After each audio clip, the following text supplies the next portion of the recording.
اب اس کی پرورش دیانتداری سے کرنا آپ کا کام ہے۔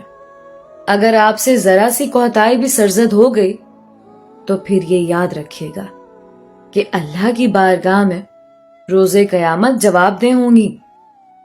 میں نے بسم اللہ کہہ کر بچی کو سینے سے لگا لیا۔ اسے اپنے دل کی شہزادی کہتی تھی، بعد میں اس کا نام ہی شہزادی رکھ دیا، اور خلوص دل سے اس کی نگہداشت میں مصروف ہو گئی۔ شہزادی کی پرورش میں ایسی مگن تھی کہ بسا اوقات اپنے شوہر کے حقوق بھی نظر انداز کر جاتی۔ میرے میاں مدبر صاحب بہت صابر اور شریف النفس انسان تھے۔ انہوں نے کبھی اس امر کا برا نہ منایا، بلکہ بچی کے ساتھ میرے لگاؤ اور اس کی پرورش میں انہماک اور محنت کو دیکھ کر خوش ہوتے تھے۔ کہتے کہ تم کو اس کا صلہ اللہ تعالی کی طرف سے ملے گا۔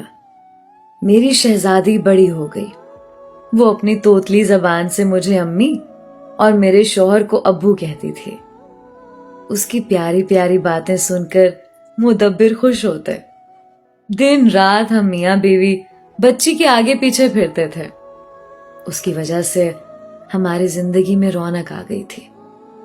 ننھی شہزادی ہم دونوں کو ہر دم اپنی جانب متوجہ رکھتی تھی۔ میں بھی اس کی دیکھ بھال میں اس طرح صبح شام کر دیتی کہ اکثر میاں گھر کا کھانا کھانے آتے تو میں بغیر کچھ پکائے بیٹھی ہوتی۔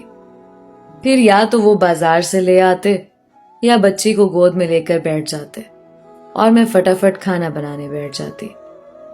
میری ذات کا خلا ممتا کے جذبے کو ملی آسودگی نے بھر دیا تھا، تو میاں نے بھی بچی کے پیار میں کوئی کمی نہ کی۔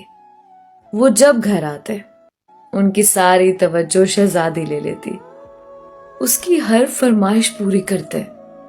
قسم قسم کے کھلونے، خوبصورت کپڑے، اس کی ضرورت کی ہر شے وہ ڈھیروں کے حساب سے لے آتے۔ بیمار ہو جاتی تو ہم ایک پل اس کو گود سے نہ اتارتے۔ وہ تو ہماری آنکھ کا تارا تھی۔ میں تو ایک پل بھی اس کے بنا نہیں رہ سکتی تھی۔ خدا کی قدرت، جب سے شہزادی اس گھر میں آئی تھی، روپے پیسے کی طرف سے بہت آسودگی ہو گئی تھی۔ بیٹی تو خدا نے دی تھی، مگر بیٹے کی آرزو دل میں باقی تھی۔ اللہ سے اکثر تنہائی میں کہتی کہ تو نے آنکھوں کا نور دے دیا، مگر بڑھاپے کا سہارا نہیں دیا۔ ہمارا ایک بیٹا ہوتا تو پھر زندگی میں کسی شے کی کمی نہ تھی۔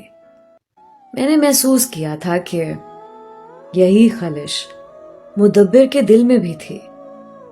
ایک دو بار حسرت سے ان کے منہ سے بھی نکل گئی کہ میرا رب بیٹا دے دیتا تو اس کے خزانے میں کیا کمی تھی۔ تاہم صبر کے سوا چارہ کیا تھا۔ یہ اپریل کا مہینہ تھا۔ بیساکھی کا میلہ تو ہر سال لگتا تھا، لیکن اس سال یہ اور طرح کا لگا۔ میرے میاں نے کہا تم اجازت دو تو میں شہزادی کو اپنے ساتھ میلہ دکھانے لے جاؤں۔ بچی نے سنا تو مچل گئی کہ میلہ دیکھنا ہے۔ میرا جی ڈرتا تھا، سوچا منع کروں گی تو میرے شوہر کا دل برا ہو جائے گا۔ میں نے نہلا دھلا کر شہزادی کو تیار کیا اور سجا سنوار کر ان کے ہمراہ ان کے ساتھ کر دیا۔ شہزادی ان دنوں 6 برس کی تھی۔ میلے کی جگہ ہمارے شہر سے زیادہ دور نہ تھی، یہی کوئی 2 کوس پر ہوگی۔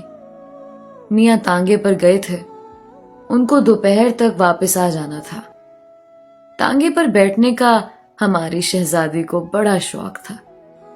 وہ اس سواری میں بیٹھ کر بہت لطف اندوز ہوتی تھی۔ یہ صبح کے گئے اور دوپہر تک واپس آنا تھا۔ اس کے بعد گرمی ہو جاتی تھی، جبکہ اکثر لوگ سپہر کے بعد جاتے تھے اور شام تک میلے کا لطف اٹھاتے۔ میلہ مغرب سے پہلے بند ہو جاتا تھا۔ ان کو دوپہر سے شام ہو گئی اور وہ نہیں آئے۔ مجھ پر گھبراہٹ طاری ہونے لگی اور دل میں برے برے خیالات آنے لگے۔ خدا خیر کرے، آج انہوں نے کیوں اتنی دیر لگا دی؟ شام کو مدبر آئے تو حیران و پریشان تھے. ان کا منہ اترا ہوا تھا اور بچی ان کے ہمراہ نہیں تھی. انہیں تنہا گھر میں داخل ہوتے دیکھ کر سہم گئی. میری شہزادی کدھر ہے؟ پہلا سوال جو میرے منہ سے نکلا وہ یہی تھا. اس کو ڈھونڈتے تو یہ وقت ہو گیا. انہوں نے روندے ہوئے گلے سے بتایا وہ جھولے پر بیٹھنے کی ضد کر رہی تھی. رش بہت تھا. میں اسے جھولے کے قریب لیے کھڑا تھا کیونکہ وہ ضد کر رہی تھی. جھولا رکے تو میں اسے پکڑ لوں اور خالی میں اپنی شہزادی کو بٹھا دوں. میری توجہ جھولے پر تھی. جب نشستوں والا ڈبہ میرے ہاتھ کے قریب آیا میں نے جھپٹ کر اسے پکڑا اور شہزادی کو بٹھانے کے لیے اپنے پاس دیکھا جہاں وہ کھڑی تھی، مگر وہ وہاں سے غائب تھی. جانے بھیڑ کے ریلے میں مجھ سے دور چلی گئی یا کسی نے اس کو کھینچ لیا. پل بھر کو میں نے اس کا ہاتھ چھوڑا تھا. جھولے والا بھی حیران ہوا کہ بچی کہاں گئی. بس پل بھر کی غفلت میں قیامت ہو گئی. کہتے ہوئے ان کے آنسو بہہ نکلے. میں بھی رونے لگی. تم نے اچھی طرح نہیں ڈھونڈا، ادھر ادھر ہو گئی ہوگی، اور کہاں جا سکتی تھی؟ کسی باولے کی طرح میلے میں سارا دن پھرتا رہا، اس کو تلاش کرتا رہا. شام کا اندھیرا پھیلنے لگا. جھولے والوں نے جھولے بند کر دیے. مٹھائی اور کھلونے والے بھی شامیانے کے نیچے سے اپنی عارضی دکانیں سمیٹ کر چلے گئے، مگر ہماری بچی کا نشان نہ ملا. سارا میدان میلے میں آنے والے لوگوں سے خالی ہو گیا. گراؤنڈ سے سیدھا تھانے گیا. رپٹ لکھوا کر ابھی آ رہا ہوں. میں رو رہی تھی ہچکیاں لے کر، اور میاں مجرم بنے کھڑے تھے. تسلی دینے کو بھی ان کے پاس الفاظ نہ تھے. آنکھوں سے بس آنسو بہ رہے تھے. جی چاہتا تھا اب گھر نہ جاؤں، ندی میں ڈوب جاؤں، مگر تمہارا خیال آتا تھا کہ تم انتظار کرتی ہوگی. سوچتا تھا گھر جا کر تم کو کیا منہ دکھاؤں گا، کیا جواب دوں گا. ہم نے شہزادی کو بہت ڈھونڈا، مگر اس کو نہ ملنا تھا اور نہ وہ ملی.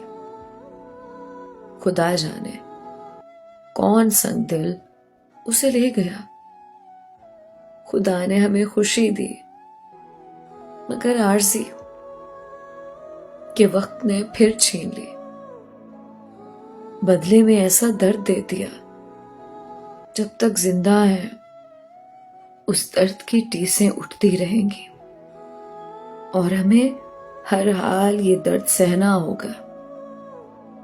کاش وہ ہمیں اولاد کی خوشی نہ دکھاتا تو اچھا تھا. وہ دکھ کم تھا، مگر پا کر کھو دینے کا دکھ بہت زیادہ ہے. اتنا کہ اس کی حد نہیں. جب جب مجھے اپنی لاڈلی کا چہرہ یاد آتا ہے، بن پانی کی مچھلی کی طرح تڑپنے لگتی ہوں. اپنے اللہ سے فریاد کرتی ہوں کہ اگر یہ خوشی عارضی تھی، اگر یہ سکھ ہم کو راس نہیں تھا، تو نہ ہی ملتی ہمیں یہ خوشی. کوئی اور ہی لے جاتا اس معصوم کو، اس طرح نہ کھوتی. اللہ تعالیٰ بے نیاز ہے، سب کی فریاد کو سنتا ہے، مگر جواب نہیں دیتا. نہ جانے ہم سے کون سی کوتاہی ہوئی. اب توبہ کرتی ہوں کہ بیٹے کی جو حسرت تھی اسے بھی دل سے مٹا دیا ہے. وہی بیٹی رحمت تھی، اور نعمت بھی وہی تھی ہمارے لیے جو نہ رہی. شاید ہم اس نعمت کے قابل نہ تھے.